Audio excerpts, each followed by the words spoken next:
오시는 분들의 연세가 더 많아지시고 저도 마찬가지인데 어쨌든 주제는 항상 같습니다. 나를 걱정하는 주제를 가지고 이야기했던 것밖에 기억이 안 납니다.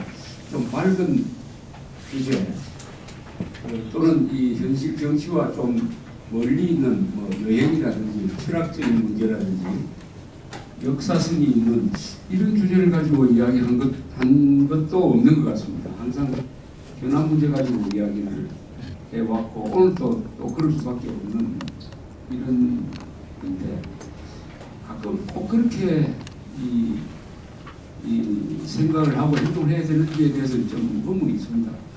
지금 한국 사람들은 최순실 사건 가지고 하루 24시간씩 텔레비전을 보고 신문을 보고 인터넷을 보고 전화 메시지를 받고 이렇게 하지 않습니다. 이 세계는 그런 한국 중심으로 돌아가지 않습니다. CNN이나 뉴욕타임스 기사를 검색을 하면 한국 사태는 매우 작게 취급이 됩니다. 매우 작게.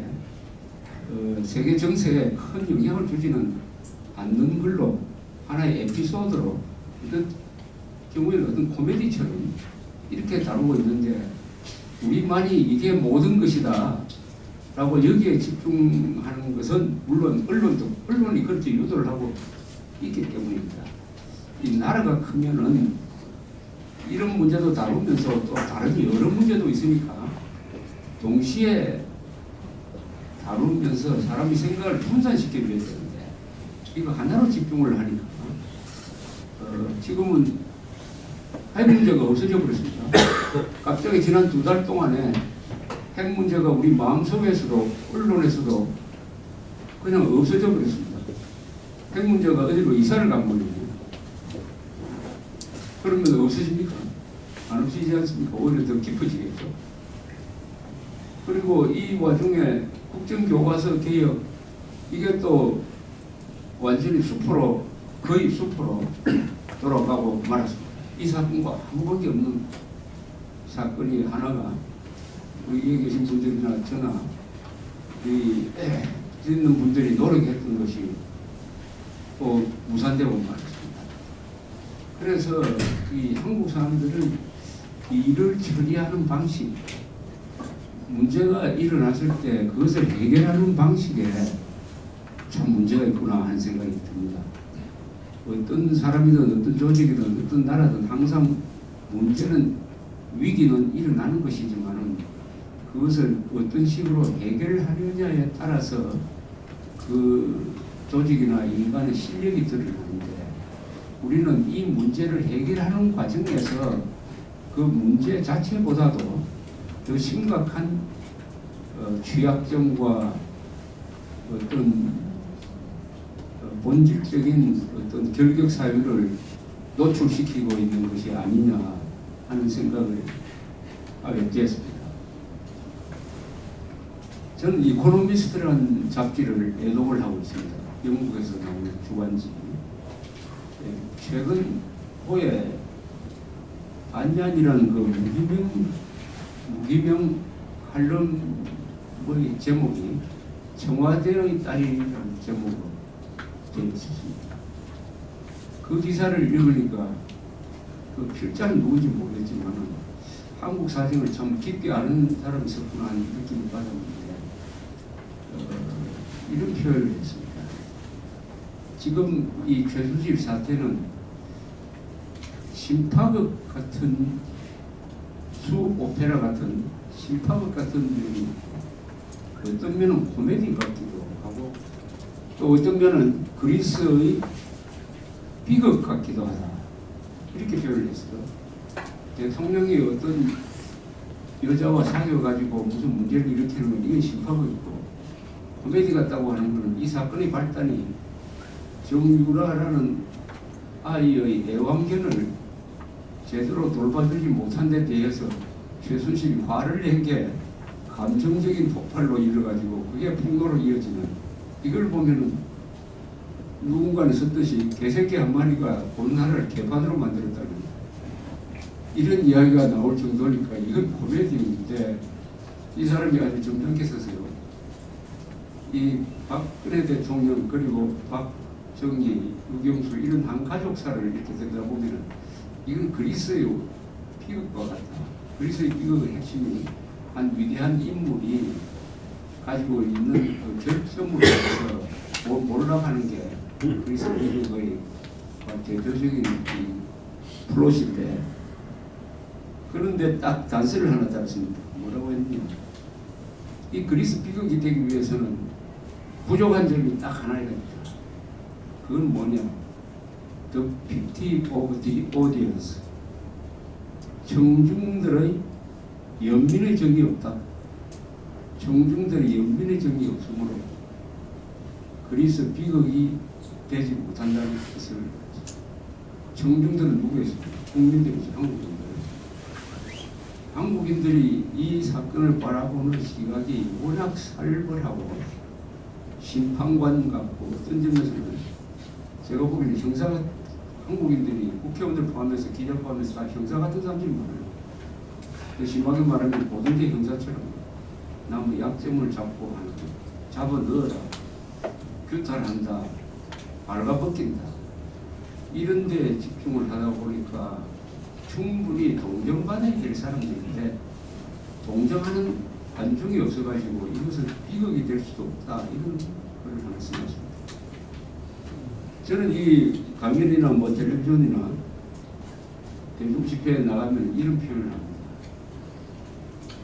박정희, 유경수는 우리 가난과 굶주림으로부터 이 한민족을 구한 사람인데, 그래 놓고도 두 분 다, 한 사람은 부하의 총을 맞고 한 사람은 공산주의자의 총을 맞고 비명에 간 사람인데, 박근혜가 아무리 잘못해도 이 5천만 한민족이 그 따림을 이렇게 대우할 수 있느냐?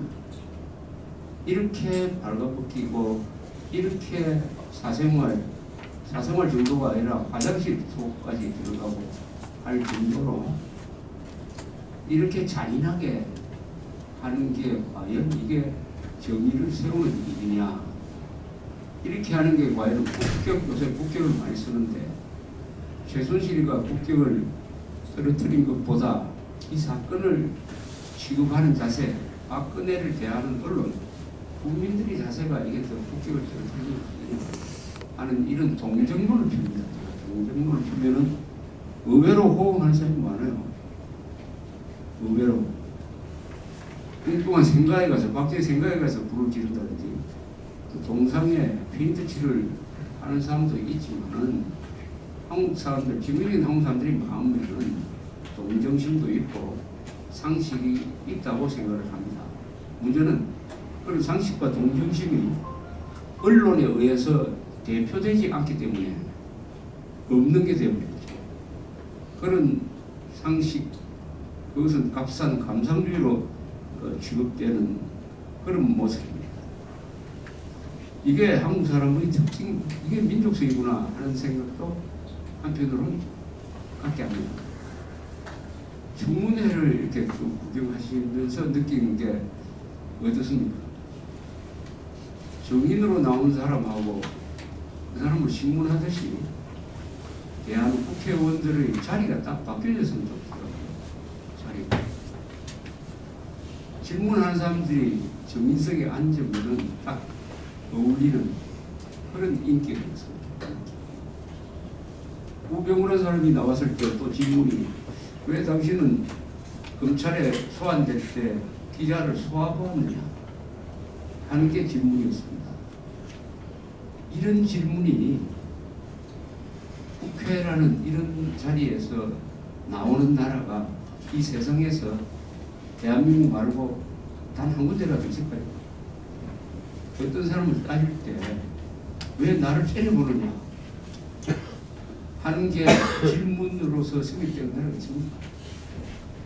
그 다음에 그런 질문을 한 국회의원을 나무라는 언론이 하나도 없었다.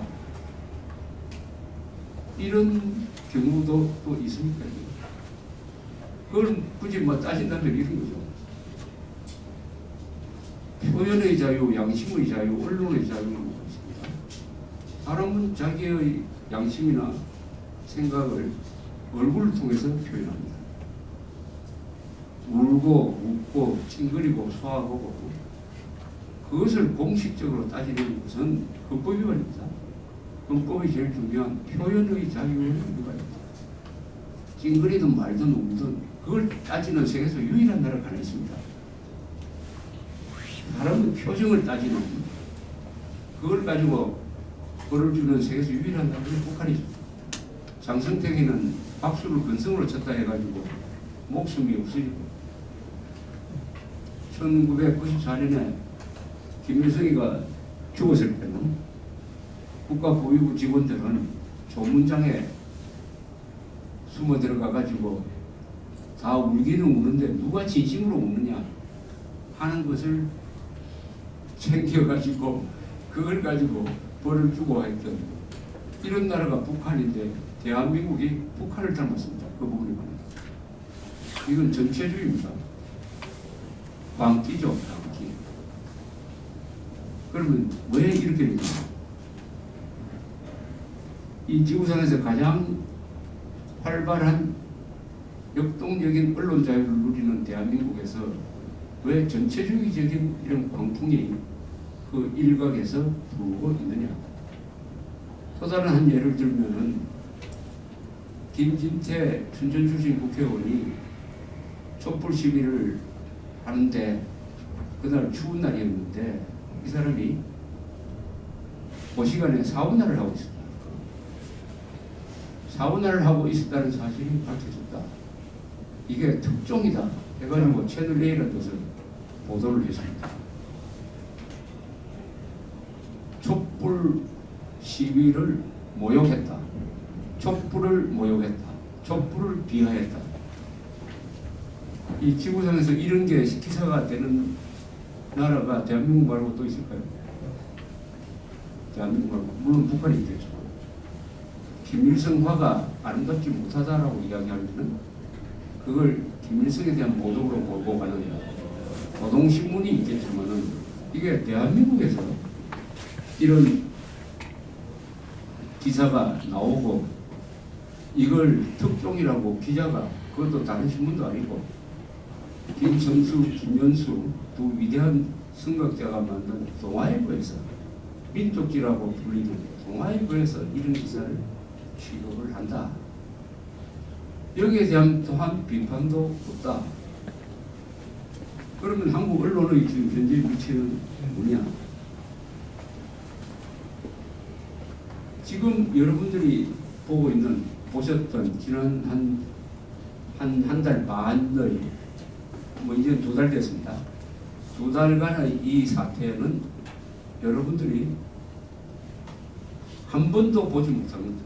저를 포함해서 그 본질이 지금까지 뭐 천안함, 광우병, 세월호, 작년에 있었던 메르스, 순동 때도 보지 못했던 유일한 경우입니다. 어떤 점에서 유일하냐? 사상 초유의 그것은 이런 점에서 유일합니다. 첫째, 언론이 한 목소리를 냅니다. 한겨레의 보도와 조선일보의 보도가 같습니다. 이런 예가 있었습니까? 이런 아주 이념적 문제에 있어서 없었죠. 뿐만 아니라 노동신문하고 같습니다. 한겨레, 조선일보, 노동신문이 박근혜를 묵살을 내는 데는 똑같습니다. 어떤 점에서 똑같냐? 조작하고 과장하고 선동하고 편향적으로 보도하는 점에서 같습니다. 저널리즘의 원칙을 버린 점에서 같습니다. 그러니까 반박근혜 남북한 좌우 통일전선이 형성됐습니다. 언론이 한 목소리로 내는 나라는 전체주의 국가밖에 없죠. 언론은 절대로 한 목소리를 내면 안 됩니다. 그 언론기관이 다 다른 소리를 내야 돼요. 그렇게 해야 이 사회에서 사상의 자유, 학문의 자유, 선거의 자유, 자유재산권 행사의 자유가 보장되는 것입니다. 언론의 임무는 견제입니다. 상호 비판입니다. 권력에 대한 견제, 한국에서는 특히 검찰에 대한 견제, 그리고 언론 상호간의 비판, 이게 있어야 진실이 죽지를 않습니다. 이번 경우에는 한결에 조중동이 같은 목소리를 내니까 그런 상호 견제가 없어져 버렸습니다. 검찰의 수사가 무리가 많은데도 불구하고 검찰 수사에 대한 비판과 견제가 없고 오로지 경쟁만 있습니다. 잘한다 잘한다 붙여줍니다. 그 결과로서 무슨 일이 생겼냐, 지금 말씀드린 촛불이라는 이 무색무체를 비판을 해도 벌을 받고, 또 표정 관리를 잘못하면 신문으로부터 일제히 욕을 먹는 이런 전체주의적 광기가 한국 사회에 일부 지역에, 전반적인 건 아니지만 일부에서 번지고 있습니다.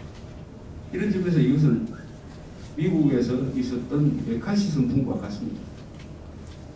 메카시 선풍 때는 메카시라는 상원 의원이 여러 사람을 공산주의자로 보면서 공포 분위기를 만들어 가는 과정에서 심지어 조지 마샬, 가장 존경받는 조지 마샬 장군까지 공산주의 옹호자로 몰고, 그 마샬로부터 가장 은혜를 많이 입었던 아이젠하워, 당시에 공화당 대통령 후보였는데 아이젠하워까지도 겁이 나가지고 표를 의식을 해가지고 마셜을 변호를 하지 않았던 그런 시대를 연상시킵니다. 그때 메카시 선풍은 한 2년, 3년 정도 가서 나중에 한 용감한 언론의 폭로에 몰락이 시작됩니다만, 우리는 지금 한 2달 사이에 이런 공포 분위기가, 전체주의적 분위기가 형성되고 있는 것입니다. 언론이 한 목소리를 내고 언론, 검찰, 국회가 한 덩어리가 되니까 불과 2달 사이에 하다가 탄핵 소추가 되고 말았습니다. 너무 빠르죠. 탄핵 소추가 되려면 무슨 사실관계가 명확해져야 됩니다. 탄핵 소추는, 대통령 탄핵 소추는 일종의 헌정 중단 사태고 일종의 정변입니다. 정일정. 일종의 정변이므로 그것은 신중하게 해야 되고 확실한 근거를 가지고 해야 되는 것이죠. 그러려면 시간이 걸립니다. 시간. 닉슨 대통령을 탄핵하기 위한 과정도 탄핵에 넘어가기 전에 사임을 했습니다만 약 2년 걸렸습니다. 2년. 클린턴 리비스키 사건 스캔들과 공적해서 탄핵으로 갈 때 마찬가지로 한 2년 정도의 사실 확인 과정, 언론의 보도 과정이 있었습니다. 오늘 불과 2달입니다. 2달. 2달 사이에 통계불에 홍폭과 먹는 식으로 후다닥 덜컥 대통령을 탄핵 소추를 해서 지금 청와대에 집거하도록 만들어 놓았습니다. 뭐가 그리 급했습니까? 그렇게 하지 않으면 안 될 불가피한 긴급한 사유가 있었습니까?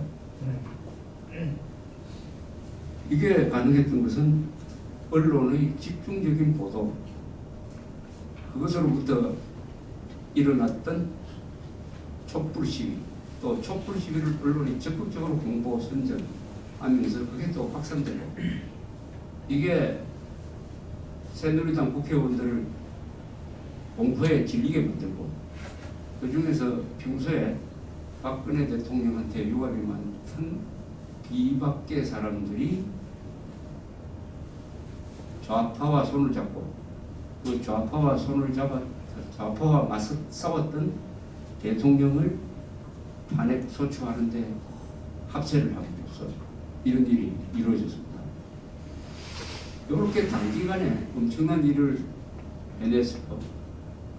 한국은 최단 시간 내 최소한의 희생으로 최대의 업적을 남긴 점에서는 긍정적인 면이 있으나 최단 시간 내에 최대 실책을 만드는 또 기록을 하나 지금 세우고 있는 거죠. 지금 탄핵소추안을 읽어보시면 아시겠지만 그것은 검찰 공소장과 언론의 보도를 그냥 합쳐놓은 겁니다. 합쳐놓은 거니까 이걸 가지고 재판을 하기가 매우 어렵게 됐습니다. 그래서 헌법재판소가 이제는 따로 다 불러야 돼요. 검찰이 소추한 거 마찬가지죠. 국회가 탄핵 소추를 결의를 해가지고 헌법재판소에 넘기는 것은 검찰이 기소를 하는 것과 같은 성격이죠. 국회가 이제 검찰 역할을 하는 것입니다.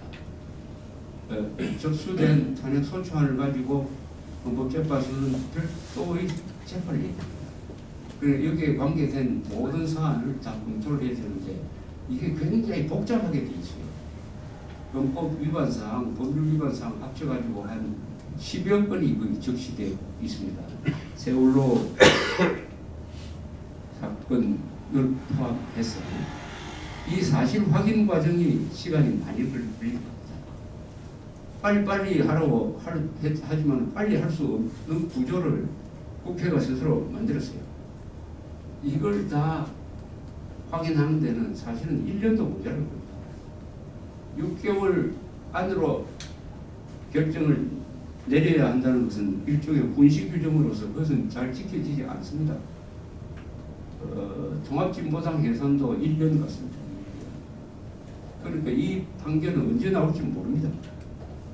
그러나 여러 정치적인 상황상 또 대통령 선거도 있고 하니까 최대한 빨리 하려고 헌법재판소가 노력을 하고 있는 모양인데 아무리 빨리 하더라도 4월 전에 판결이 나오기는 거의 불가능합니다. 4월. 지금 이대로라면은 법리적으로 해석하면은 법률가들의 공통된 의견은 이 정도는 기각이다. 기각이라고 생각하는 게 압도적으로 많습니다. 법률가들 사이에서. 그러나 정치적 재판이다. 원래 헌법재판이라는 것은 정치적 그 성격이 정치적인 것이다. 정치적 판단을 우선 해야 된다. 그 정치적 판단은 국민의 여론이다. 또 국회의 압도적 가결이다. 이걸 우선시해야 된다라고 주장하는 쪽에서는 인용을 해야 된다. 즉 대통령 파면을 해야 된다라고 주장하는 사람도 있습니다.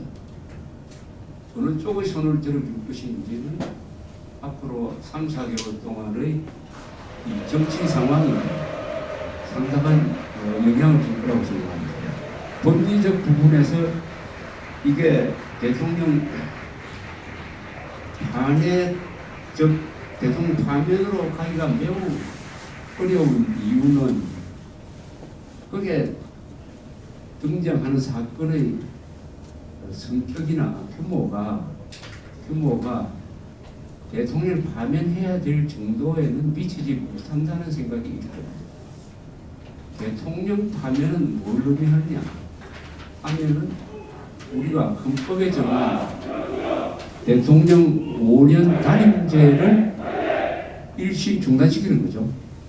대통령 5년 단임제는 대한민국 민주헌정사 68년에 이르는 이 민주헌정사의 결정체입니다. 과거에 한국 정치는 대통령 임기를 두고 항상 싸워왔습니다. 3선을 하느냐 마느냐, 장기 집권을 하느냐 마느냐, 직선제를 할 것이냐, 중임제를 할 것이냐, 단임제를 할 것이냐, 이런 걸 가지고 계속 싸워오다가 87년에 6.25 선언을 계기로 해가지고 합의를 한 게 5년 단임제다. 5년 단임제다. 그래서 이 5년 단임제는 우리 민주주의 발전에 있어서의 하나의 결과물이고 결정체라고 볼 수 있습니다. 이것은 여간해서는 흐트려서도 안 되고 중단시켜서도 안 되는 우리가 존중해야 될 가장 중요한 한국 헌정의 핵심적인 하나의 합의고 원칙이라고 봅니다. 그러면 이것을 중단시킬 할 만한 중대한 사안은 뭐냐? 중대한 사안은 뭐냐? 하는 것은 우리가 일찍이 대통령을 파면해 본 적이 없으므로 판례로서는 나와 있지가 않습니다. 파면한 판례가 없으므로. 그러나 파면하지 않는 판례는 있죠. 그것은 2004년에 노무현 대통령에 대한 탄핵 재판에서 기각이 결정된 것. 이게 하나의 참고 자료가 중요한 판례가 됩니다. 이번에도 그것을 많이 인용하지 않을까 생각이 듭니다. 그때 세 개가 탄핵 사유로 올라갔습니다. 그때도 국회가 압도적으로 가결시켰어요. 둘 중에 하나는 뭐냐 하면은 노무현 대통령이 공개적으로 선거의 부당성, 선거의 정당성을 훼손하는 발언을 하고 있다. 선거 관리에 도전하고 있다. 그 다음에 기자회견을 통해서 특정 정당을 흔드는 발언을 했다. 이게 두 개고, 나머지 하나가 아주 좀 중요하다고 볼 수 있는데, 2003년 10월에 노무현 대통령이 여러 가지 측근 비리라든지 뭐 이런 게 생기니까 대통령 못 해먹겠다면서 국민 여러분한테 국민 투표를 통해서 대통령 재신임을 묻겠습니다. 이런 이야기를 했습니다. 재신임을. 이것은 헌법 위반으로 판단이 되었습니다. 왜냐하면 단임제 대통령은 임무를 끝까지 수행해야 할 의무가 있습니다. 물론 중간에 하야할 수 있는 자유는 있습니다. 둘 중에 하나밖에 없는데 하야냐 아니면 완수냐, 임무 완수냐인데 그게 아니고 국민들한테 다시 신임을 묻는 국민투표를 하겠다. 즉 선거를 한 번 더 하겠다는 거죠. 그것은 문제는 그런 조항이 헌법에 없습니다. 국민투표는 그럴 때 하는 게 아니에요. 국가 안보에 대한 중대한 사안일 때만 하게 되어 있습니다. 그런데 재신임을 묻는 국민투표를 하겠다고 했으니까 이것은 명백하게 헌법 위반이다 하는 판단이 있습니다. 그 앞에 두 가지 부분 중에 기자회견에서 한 거는 이거는 법 위반이 아닌데 선거의 공정성, 중앙선거관리위원회에 대한 도전적인 이야기는 이건 법률 위반. 하나는 법률 위반, 하나는 헌법 위반이라는 판단을 했는데 결론은 뭐냐? 그렇다고 하더라도 이 정도를 가지고 대통령 파면을 하면은 그 뒤에 일어나는 부작용이 너무 크다. 첫째, 국론 분열이 있고, 그 다음에 대통령 파면을 하면 60일 안에 선거를 해야 되니까 그 60일 안에 선거를 해치워야 하는 그런 일정상의 압박도 있고 해서 이 정도로는 그런 부작용을 감수할 만큼 또 이 사안이 자유민주적 기본 질서를 적극적으로 해치려고 하는 것도 아니다 라고 판단해서 이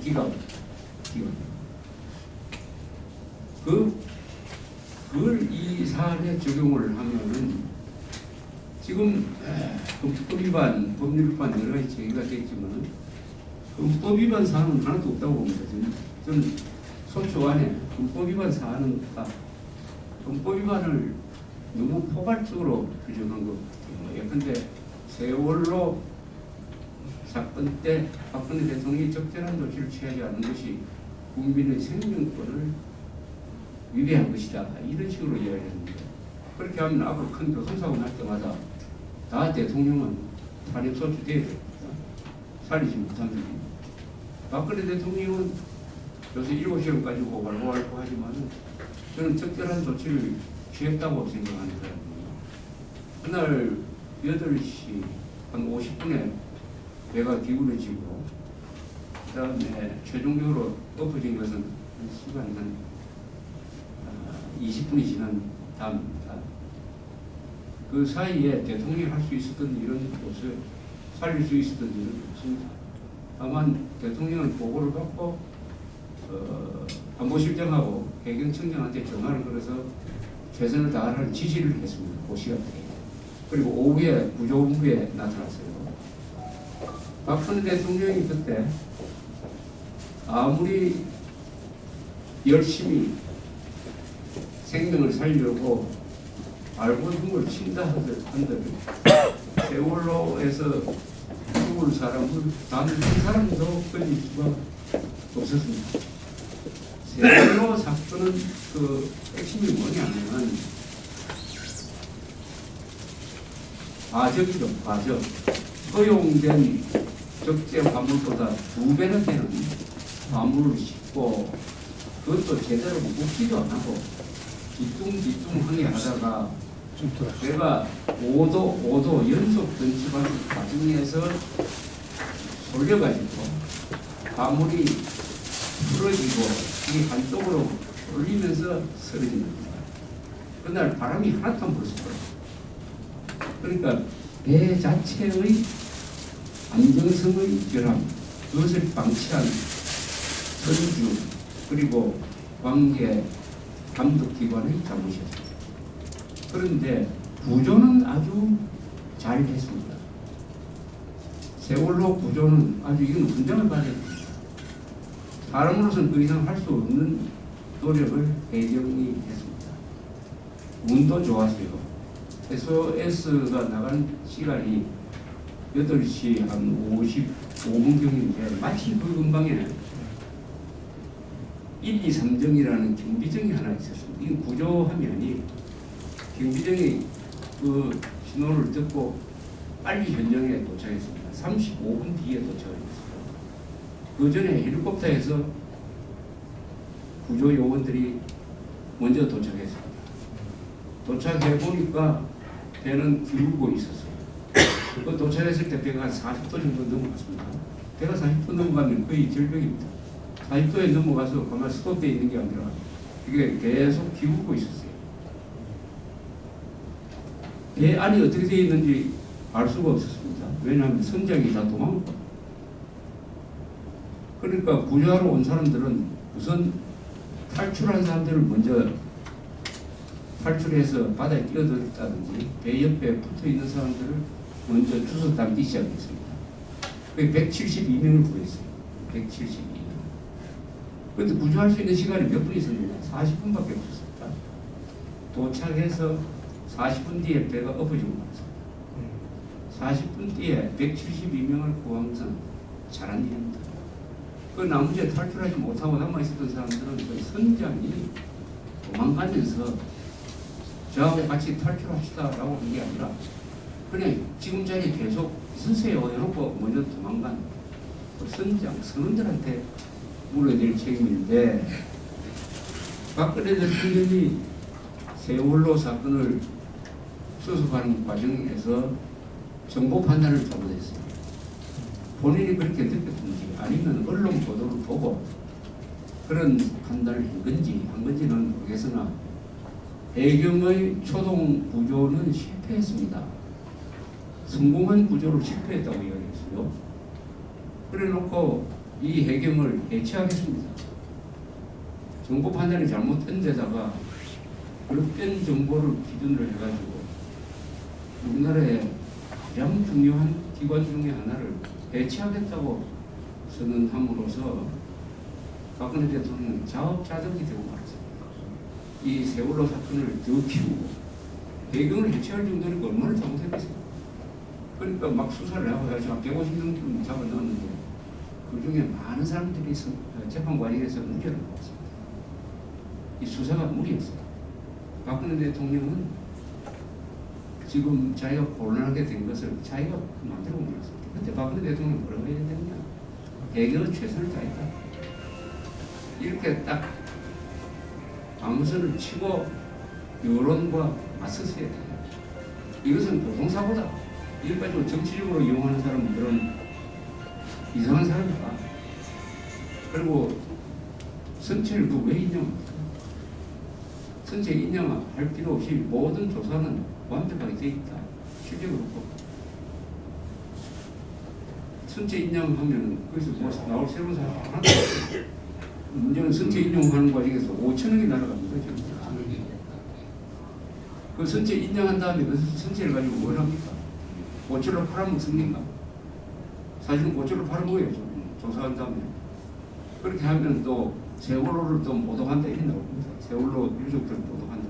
그럼 그걸 기름받으로 만듭니까? 비슷한 사고가 발키게에서 있었어요. 스웨덴에서는 에스토니아가 그때는 800명이 죽었습니다. 그때 스웨덴 사람들은 시체 인정도 안 했습니다. 유족들한테 딱 설득을 하고 여기에서 이 배가 가라앉은 자리를 하나의 붕표를 달아가지고 하나의 기념물로 만들고 여기서 끝냅시다 해가지고 인양도 안 하고 선체도 인양도 안 하고 그냥 거기서 끝냈습니다. 그게 문명국가와 우리가 문명국가라는 거 알지만 어떻게 보면 미개국적인 면이 아직도 남아있는 한국의 일 처리 방식은 차이가 있습니다. 그래서 지금 그게 다시 돌아와가지고 이제 박근혜 대통령 보고 당신은 7시간 동안 뭘 했느냐 밝혀라. 밝힌 만큼 밝혔는데 그보다 더 자세히 알아야 되겠다. 더 자세히 안다는 건 뭐냐? 그럼 화장실은 어디 갔느냐? 출근 시간은 어떠냐? 이런 거까지 다 알아야 됩니다. 그게 탄핵 사유로 지금 불러있습니다. 그것도 헌법 위반으로 불러있습니다. 헌법 위반이 되려면 헌법을 부정을 해야 이게 헌법 위반입니다. 국민 주권을 부정한다. 국민 주권을 부정하면 뭐냐? 그럼 민중의 주권이 된다. 계급이 어떤 특정 계급이 정권을 잡아야 된다. 이걸 주장하면 이걸 헌법 위반이에요. 그런데 박근혜 대통령은 그런 주장을 한 적이 없어요. 이러니까 그러면 박근혜 대통령이 교통사고는 못 막았다. 이게 생명권 위협이다. 생명권을 보장하는 헌법 위반이다. 이런 식으로 주장하는 것은 우리 헌법의 해석을 잘 못한 것일 뿐 아니라 그게 통용되면 대통령이 교통순경처럼 일하지 않으면 안 되는 그런 구조를 있으니까 저는 이 탄핵 사유가 다 대통령을 파면하기에는 부족한 사안이라고 이렇게 생각을 하고 있습니다. 그러나 이 재판관들이 여러 가지 압력을 받을 겁니다. 탄핵을 기각했을 때 받을 압력, 그는 탄핵을 인용해서 대통령 파면을 결정했을 때 받을 비난, 이것을 심각하게 생각하면서 지금 고민을 하고 있지 않을까 그렇게 했습니다. 이런 경우에는 판단 기준은 두 가지죠. 그것은 법률에 나와 있듯이 헌법에 나와 있듯이 법관은 양심과 사실에 따라서 양심과 법률에 따라서 판단하는 게 있습니다. 거기 어디에도 국민의 민심을 받들어야 된다는 이야기는 없습니다. 그런데 정치권에서는 언론은 국민의 민심을 수용하는 판결을 해주기를 바란다는 이런 아주 반헌법적인 이야기를 대사하고 있습니다. 그리고 법관 중에서도 우리가 판결을 해야 될 때는 앞으로 국민의 뜻을 받들어야 한다. 이런 말도 되지 않는 반법치적인 이야기를 하는 법관들도 심지어 대법원 정도 있었습니다. 법치는 국민의 뜻하고는 아무 관계가 없는 거죠. 여론조사와는 관계가 없는 거죠. 법치는 법치죠. 법에 근거를 하고 그 법은 사실에 근거를 해야 됩니다. 그래서 지금 대한민국에서 일어난 위기는 민주주의와 법치가 충돌하고 있습니다. 민주주의가 법치 위에 계속 올라타려고 해요. 민주주의는 법치 아래에 있어야 됩니다. 법치. 민주주의는 법을 만들어냅니다만은 그 다음 그는 법의 지배를 가야 됩니다. 민주주의와 법치의 이 충돌, 그게 지금 한국에서 구체적으로 일어나고 있다고 생각이 듭니다. 지금 주말만 되면 이제 본격적으로 광화문에서 이거 좌우 대결이라고 불러야 될지, 저는 기본적으로 좌우 대결로 봅니다만 그렇게 간단하지는 않습니다. 그러나 출동 세력을 보면은 좌우 대결로 보는 게 맞습니다. 하나는 태극기를 들고 나오고 하나는 촛불을 들고 나옵니다. 그게 매우 상징적이에요. 이 대결이 계속 이루어지고 있는데 요사이는 태극기 들고 나오고 있는 사람의 숫자가 날이 갈수록 늘어가고 있습니다. 이 태극기를 들고 나오는 사람들의 생각을 정리하면은 그중에 박사모라고 그래가지고 박근혜 팬클럽도 있지만은 다수는 박근혜 대통령이 잘못한 게 많다. 박근혜 대통령이 보수를 배신했다 하는 분노를 가지고 있는 사람들이 대다수죠. 그러나 한편 그렇다고 하더라도 이 정도 가지고 대통령을 파면하는 게 이게 맞느냐? 대통령 파면 사안이야. 더구나 본인이 잘 못했다고 이야기를 하고 여러 가지 시정 조치도 취했는데 이렇게까지 해야 되느냐? 매를 10대 맞을 죄를 저지른 것은 분명한데 100대를 때려가 죽이는 게 이게 전혀 또 그 100대를 때리고 있는 사람은 누구냐? 그 정체가 과거에 핵 개발하고 있는 자한테 4억 5천만 달러를 그것도 국정을 시켜가지고 김정일의 해외 비자금계좌로 보낸 세력 베닐레를 북한에 그냥 갖다 바치려다가 위수에 그친 사건 이런 걸 저질렀던 세력 접근 비리 역대 정부에서 없었던 적이 단 한 번도 없다. 오히려 이 접근 비리는 그것보다는 더 소규모가 아니냐 등등 이런 생각을 하는 사람들 균형 있는 생각을 하는 사람들이라고 저는 봅니다. 그 사람들이 눈이 두 개가 달려있기 때문에 나쁜 것도 보고 좋은 것도 보고 합쳐서 보면은 우리 민주주의를 수호하기 위해서 대통령 5년 단임제라는 이 대원칙을 수호하기 위해서는 박근혜 대통령을 비판하나 탄핵에는 반대한다 하는 사람들이 다수입니다. 아무 사람들이 다수인데 이 사람들이 어떻게 보면 지금 한국에서 살아있는 거의 유일한 보수 세력이라는 느낌이 듭니다. 살아있는 이 행동하는 거의 유일한 보수 세력이라 하는 생각이 듭니다. 첫째, 보수를 대표한다고 봤던 조중동이라는 이 새 언론사는 이번 사건으로 해서 보수를 배신을 했습니다. 보수를 배신하기 위해서 그 전에 저널리즘으로서의 원칙을 지키지 않았습니다. 선동 방송을 너무 많이 하고 오보임이 밝혀져도 바로잡기를 않았습니다. 얼마 전에 미국 대사관 공사를 사석에서 만났는데 이 사람이 개탄하는 게 있었어요. 한 달 전에 이런 기사가 중앙일보를 중심으로 해가지고 풀려갔습니다. 밤에 촛불 시위를 하는데 7시에 시위대가 소동을 합시다 하니까 옆에 있던 미국 대사관에서도 그 7시에 맞춰가지고 불을 끄더라. 그래서 미국 대사관도 촛불 시위에 동참했다라는 기사를 여러분 보신 거 있죠? 이 공사가 개탄을 하기를 아니 우리가 미쳤다고 그런 짓을 하는 거야. 세상에 어느 외교관이 어느 대사관이 그런 짓을 하는 외교관이 어디 있느냐. 그때 다 꽂혀 있었다. 근데 사진을 이상하게 찍어가지고 그런 식으로 조작을 했는데 이걸 거의 모든 언론이 다 받으면서 단 한 군데에도 대사관에 전화를 걸어서 확인하는 데가 없더라. 그래서 답답해서 대사관에서 그게 아니다라고 해명서를 냈더니 그걸 실어준 데가 3군데밖에 없더라.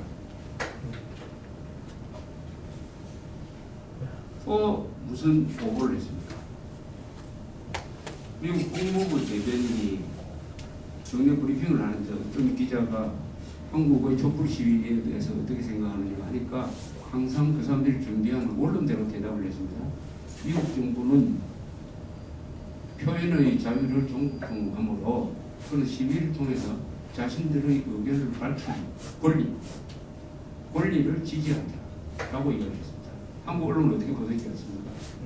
권리는 싹 빼버리고 미국 국무부가 촛불 시위를 지지한다는 논평을 그 권리를 지지한다고 했지 어떻게 그 촛불 시위를 지지한다 그 원칙을 지지한다 미국까지 끌어들여가지고 이렇게 오보를 하고도 바로 잡지를 아니에요. 언론은 바쁘니까 보고를 할 수가 있습니다만은 만약 보고임이 밝혀져도 그것을 바로잡지 않으면 그때부터는 언론이 아니죠. 선동기관이죠. 선전기관. 그래서 비참한 사실은 이 사건을 통해서 한국의 언론이 총붕괴됐다. 언론으로서의 자격을 다 상실하고 선동기관이 되어버렸다. 단 한 언론도 주류 언론에서는 남은 게 없습니다. 단 한 언론도 다 망해버렸습니다. 언론으로서는 다 망했습니다. 한국 언론의 침몰됐어요. 그러니까 이제 절독 사태들이 일어나고 있는데 이 정도로는 아마 바로 잡히지 않을까. 더 세게 해야 된다고 생각합니다. 한국 언론의 침몰이 아니라 종말이 시작됐습니다. 그러면은 앞으로 어떻게 되겠느냐? 이제 선거 전국이 이제 막을 연세인데 4월 말에 탄핵 기각이든 인용이든 될 때 타임 스케줄이 좀 달라지겠죠. 기각이 되면은 그걸 반발하는 시기가 일어나긴 하겠지만 헌법적으로 박근혜 대통령은 안전하게 된 거죠. 임기를 다 채울 수가 있습니다. 거기에 반대해서 들고 일어나는 시위는 불법이므로 폭력을 쓴다는 불법이므로 그것을 불법적으로 다스리면 돼요. 소란스럽게 들릴 겁니다. 만약 파면이 되면 어떻게 됩니까? 파면이 되면은 이것도 아마 우리가 과거에 경험하지 못한 상황이 전개될 거라고 생각합니다. 왜냐하면 우리나라 11명의 대통령을 파면은 이번이 처음입니다. 파면이 되면 하야 뭐 암살된 것보다 더 차원이 높은 징벌이죠. 헌법의 이름으로서 헌법의 논리로서 대통령을 파면한다는 가장 치욕적입니다. 쉽게 말하면 퇴학당하는 겁니다. 학생이 퇴학당하는 겁니다. 정학당하는 게 아니에요. 전학하는 게 아닙니다. 자기 이력서에 어느 학교에서 퇴학 그러면 박근혜 대통령에 대한 공격은 이건 공격이 아니죠. 완전히 헌법이 뒷받침하는 단죄죠. 박근혜 하나로 끝나겠습니까? 아버지 물론 연좌제지만 그리고 박근혜를 뽑았던 사람을 완전히 단죄하는 혁명적 분위기가 형성됩니다. 그래서 이거는 이제 명칭이 촛불혁명이다. 4.19 혁명을 이은 촛불혁명이다. 기념일도 만들자. 기념탑도 만들자. 앞으로 공모자를 분장을 주고 표창하자. 그리고 요새 많이 나오지만 보수 세력을 불살라버리자. 부역자를 처단하자. 부역자를 청산하자. 나라의 근본을 확 바꿔가지고 새로운 세상을 만들자. 광화문에 단두대를 만들자. 이런 별별 소리가 다 나오면서 공포 분위기가 형성되고 혁명적 분위기가 형성되고 그 연장선상에서 60일 뒤에 투표를 하게 됩니다. 60일. 그 60일 사이에 얼마나 많은 일들이 드라마틱하게 일어나겠습니다. 거기서 당선된 대통령이 바로 그 다음 날부터 취임을 해야 되니까 준비가 덜 된 상태로 들어가겠죠. 이런 상황의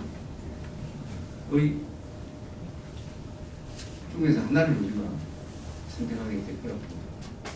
그리고 단단히 준비를 할 필요가 있다고 생각하고 있습니다.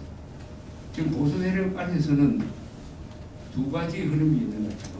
하나는 박근혜를 버려야 된다. 그리고 새로운 길을 찾아야 된다. 이게 이제 이박계라는 사람으로 대표되는 그 노선을 지원하는 조중동의 그 이박계를 지금 열심히 지원하고 있습니다. 김무성 후보가. 또 하나는 그래도 박근혜 대통령이 좋아서가 아니라 헌정질서 수호가 더 중요하다 하면서 탄핵 탄핵에는 반대해야 된다. 탄핵 반대. 탄핵 반대냐, 박근혜를 버릴 거냐 하는 두 가지 이야기를 가지고 보수적인 사람들이 만나면 열띤 토론을 벌이는 경우를 제가 몇 번 봤습니다. 그 두 사람이 다 합치되는 건 아니지. 박근혜를 버리자는 사람들도 그렇게 해야 다음 대통령 선거에서 보수층이 집권할 수 있다. 종북 좌파가 집권하는 것을 그래야 막을 수 있겠다라고 주장을 하고, 지금 현재 그래도 탄핵은 안 된다고 주장하는 사람도 이렇게 해야 종북 좌파를 정지할 수 있다라고 생각합니다. 그러나 목표는 같아요. 그러나 방법론이 달라요. 방법론이 달라요. 여기에 대해서 아마 이 자리에 계신 분들도 아마 두 쪽으로 나눠질 거라고 생각합니다. 어느 쪽이 맞을 것이다, 안 맞을 것이다를 논의하기 전에 거기에 대해서는 토론은 필요하다고 생각합니다. 그러나 토론만큼 필요한 것은 행동이라는 것입니다. 지금 이 상황에서 이렇게 거짓말이 횡행하고 언론이 노동신문, 한국 언론이 노동신문, 북한 노동신문과 똑같은 이야기를 하면서 우리가 가지고 있는 상식, 법칙, 사실 이런 걸 뒷밟으면서 하는 것을 바라보면서도 박근혜를 버려야 된다. 그 생각이 더 중요하다고 생각해가지고 침묵하고 있었거든요. 침묵하면은 힘이 생기느냐 하는 의문이 하나 있어요. 침묵하면 길이 열립니다. 하여튼 이런 여러 문제와 관련해가지고 우리한테 고민거리를 던져주고 있습니다. 이렇게 되니까 뭐 여러 가지 요새 인터넷이나 이런 데 보면 주류 언론에는 보도되지 않는 좋은 글들이 많이 나와요. 제가 접한 글 중에서 제일 합리적으로 쓰여진 글을 하나 모아서 여러분들한테 제가 드렸습니다. 김평우 변호사가 씁니다. 한 10년 전에 대한변협 대작을 하신 분인데, 이분은 김동희 선생을 아주 소설가 아주 문필을 읽고 쉽게 쓰시는 분인데, 이분이 조가제닷컴에 계속 글을 보내오고 있는 것을 모았습니다. 모았으니까 요걸 읽어보시면 논리 무장이 참 되고 읽는 재미가 있습니다. 읽는 재미가 있습니다. 저는 언론인 출신이니까 언론을 비판할 특권이 있습니다. 저만이 언론을 마음대로 비판할 지금 자유를 한국에서 누리고 있는 사람 중에 하나입니다. 제가 조선일보에 좀 오래 된다고 지금 조선일보를 포함해서 조중동 비판이 있습니다. 오늘날 진행되고 있는 이 사건을 한마디로 요약하면 이건 언론이 아닙니다. 언론이 일으킨 사건입니다. 검찰이 일으킨 사건이 아닙니다. 언론이 아니죠. 언론이 안을 일으키고 검찰은 따라오고 국회도 따라오는데 이 주역은 언론입니다. 언론이 달라지지 않습니다. 이 사건에서 언론을 바로잡지 못하면 우리는 이 비극적 사건으로부터 아마 얻는 게 없겠습니다. 그동안 언론이 한 역할을 정리를 해가지고 제가 언론의 라인한 책을 하나 썼어요. 이것은 제가 공짜로 드리지 못하니까 사서 보시기 바랍니다. 표지에 이렇게 적어봤습니다. 마녀사냥, 인민재판, 촛불 우상화, 졸속 탄핵, 오보와 왜곡. 한국 언론은 지금 무슨 짓을 하고 있는가? 마녀사냥이 21세기에 이루어질 줄 몰랐어요. 그 잔다르크도 뭐 마녀사냥으로 중세권에 있는 줄 알았더니 21세기 대한민국에 다른 사람도 아닌 대통령을 마녀사냥하고 인민재판할 줄은 몰랐습니다. 왜 그게 가능했느냐? 언론의 비대화입니다. 언론이 너무 커져버렸습니다. 그리고 너무 다양화되어버렸습니다. 무엇보다도 속는 사람이 많아요. 속는 사람이, 선동을 속는 사람이 형처럼 많은데 어떻습니까? 좌파적 선동이 딱 들어가면 됩니다. 자동적으로 30%는 무조건 넘어갑니다. 30%. 테러는 복적이 북한성이 아니다. 선동 30. 세월호 침몰 그거 하면 잠수함이 들이받은 것이다. 이렇게 선동하면 또 30%는 한국은 학력 국민평균 IQ가 세계에서 제일 높습니다. 그런데 속는데도 1등입니다. 배운 무식자들. 배운 무식자들이 많기로도 1등입니다. 여기에는 두 가지 이유가 있다는 것을 말씀드리면서 제 이야기를 정리하고 있는데요.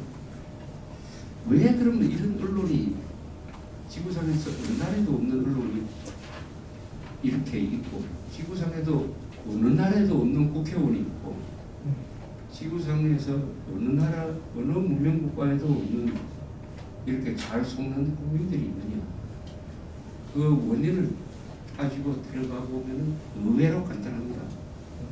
저는 두 가지라고 생각합니다. 첫째는 자주국방을 포기한 나라에서 이런 일입니다. 자주국방. 박정희 대통령이 70년대에 대모 보고가 많이 올라오니까 이렇게 독백을 한 게 있습니다. 주한 미군이 있는 한 한국에서 데모는 없어지지 않을 거야 라고 얘기했어요. 지금 광화문에 촛불을 든 사람들 중에 우리가 이렇게 하면 안보가 흔들린다. 핵 문제 이거 어떻게 될지 모른다. 이렇게 하면 안 되지 라고 생각하는 사람 있겠습니까? 단 한 사람이라도 있을까요? 필요 없다고 봅니다. 지금 이 순간 대한민국에서 핵 문제 안보를 진정으로 걱정하는 사람 몇 사람 될까요? 10명 될까요? 4사람 정도 되지 않을까요? 대통령, 국방장관, 안보실장, 합참의장입니다. 연합사 부사령관. 자기 문제가 아니라고 생각해요. 그럼 미국이 알아서 해준다. 미국이 알아서 해주니까 난 대만은 마음대로 해도 공동체가 무너지지 않는다. 이렇게 생각하는 사람이 좌파는 물론 그렇게 생각해야 좌파고 보수 세력 중에서도 이렇게 생각하는 사람이 너무나 많다는 사실이죠.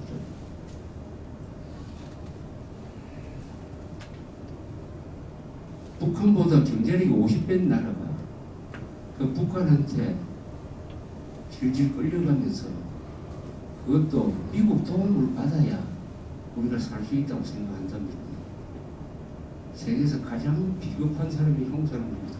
세계에서 가장 비겁한 보수 세력이 한국 보수 세력입니까? 이런 일이 세계에서 있습니다. 살찐 돼지, 움직인 늑대 앞에서 하루하루 생활을 즐기는 살찐 돼지같이 우리가 살고 있는 거 아니냐. 주한미군에 의존해서 우리의 안보를 지킨다는 게 이게 얼마나 창피하고 부러운 일이라는 것을 보수 세력은 자가 비판이 없는 것 같습니다. 이게 말이 됩니까?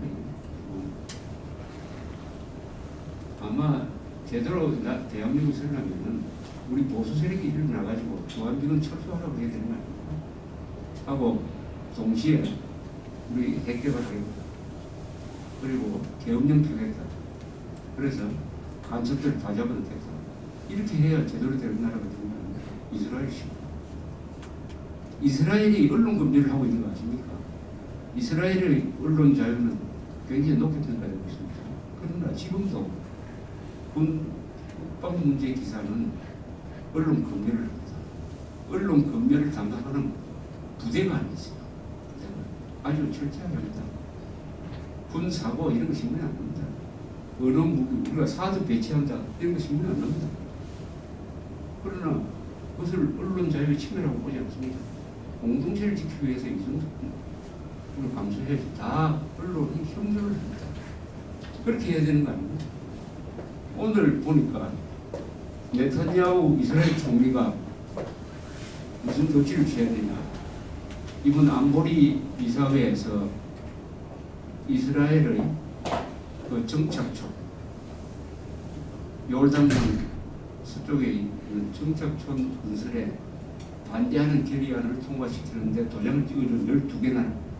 그 12개 나라 중에는 뭐 엄청 러시아, 중국, 영국, 프랑스 다 포함해서 12개 나라에 대해서는 12개 나라 대사관에 대해서는 우리가 제재 조치를 취하겠다고 했어요. 12개 나라가 이스라엘에서 다른 무슨 비즈니스 하는 거 이런 거 다 차단하겠다. 이렇게 선언했습니다. 이 정도 돼야, 아니 이 정도 돼야 나라를 지킬 수 있는 거 아니겠습니까?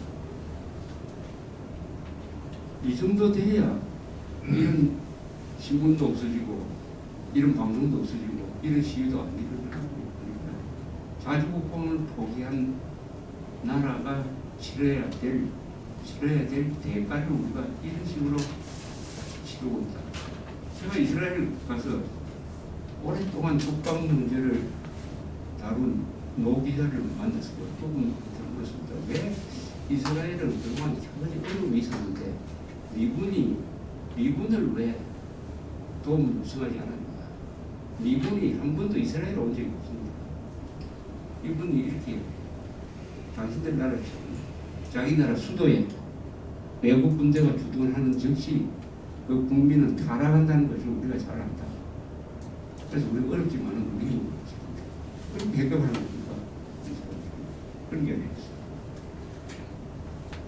사실은 우리가 우리 힘으로 지켜야 되는 거 모르는 거예요. 그만은 모든 실력을 다 가지고 있는데 그 돈 아끼려고 주관미사를 한다. 거기서 끝나는 게 아니라 정신을 망가뜨려가지고 그 결과로서 한국 사람은 국방을 주한미군에 의존해버리니까 피하 구분을 할 이유가 없지 않습니까? 피하 구분도 미국한테 맡겨놓으면 되지. 뭐 좌익도 우리 편이고 종국 세력도 뭐 한국말 하고 있으니까 그것도 비용할 수 있다. 간첩하고도 잘 지낼 수 있다. 이러니까 종북 좌파 세력의 바로를 허용해버립니다. 그것도 자유국방을 포기한 나라만 할 수 있는 거 아닙니까? 우리나라처럼 간첩과 같은 행동을 한 사람은 다른 나라가 있습니다. 더구나 새누리당이 비상대책위원장이라고 영입한 임명진이라는 사람은 사드 배치도 안 돼. 개성공단 재개. 여기 계신 분들처럼 애국 시위하는 것을 거꾸로 먹고 하는 이런 공개적인 활동을 해본 사람을 모셔가지고 당을 개혁하겠다고 지금 하고 있습니다. 문제는 이것을 또 비판하는 언론이 없어요. 이것은 보수적 가치 안 맞다라고 조선일보 정도는 써야 될 텐데 안 써요. 그러니까 오늘 서경석 목사가 광고를 했더라고요. 광고를 했더라고요. 그 광고 제일 마지막에 다른 언론에서 이명진 목사의 이 문제를 보도하지 않으므로 할 수 없이 우리 돈 내가지고 광고를 했어요. 얼마나 이게 참 비참한 일이에요. 그래놓고 조선일보가 보수가 개혁하라고 지금 계속 사설 쓰고 칼럼 씁니다. 그 사람들이 말하는 개혁은 어떤 방향의 개혁입니까? 완전히 좌파가 되라는 충고 아닐까요? 그 다음 또 하나, 주로 교양과 관계됩니다. 왜 인간이 이렇게 치사해지고 교양이 없어지고 버릇 없어지고 질문하는 사람이 예사로 당신 거짓말한다는 이야기를 합니다. 어떤 사람 보고 당신 거짓말한다는 말을 공개적으로 하면은 그럼 미국 같은 경우는 결투 신청을 합니다. 가만두질 않을 겁니다. 어떤 경우나 이런 일이 다반사로 벌어지고 왜 이렇게 어려운데 왜 이런 말이 상세로 되느냐. 그것은 저는 한국의 붕괴가 이런 식으로 있는 겁니다. 한글 전용으로 가는 바람에 한자를 안 쓰는 바람에 한국 사람들의 쓰는 말이 부정확해지고 품격이 없어지고 함으로써 저질화되고 한국의 붕괴, 사고체제의 붕괴, 행동의 붕괴, 이게 이런 식으로 나타나는 것이 지금 촛불 시위 최순실 사태로서 한꺼번에 모여져가지고 이런 모습을 보이는 모습입니다. 그러나 대한민국은 자유민주주의 체제이고 이런 어두운 일이 일어나면은 또 진실이라든지 태극기를 든 사람, 그리고 일종의 광명의 세력이 여기에 다 도전을 하죠. 그래서 경쟁이 이루어집니다. 서로 경쟁이 이루어지는 과정에서 하나의 팩트가 성립이 되어가지고 일로 가려고 했던 나라가 좀 바뀌기도 하고 이렇게 되는 거죠.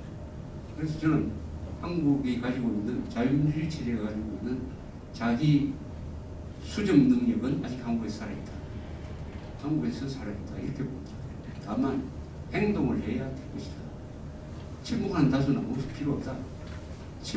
행동하는 소수가 침묵하는 다수를 끌고 간다. 행동하는 다수라야 역사를 바꿀 수 있다. 이렇게 생각했습니다. 저 이야기 여기서 일단 끝낼까 합니다. 감사합니다.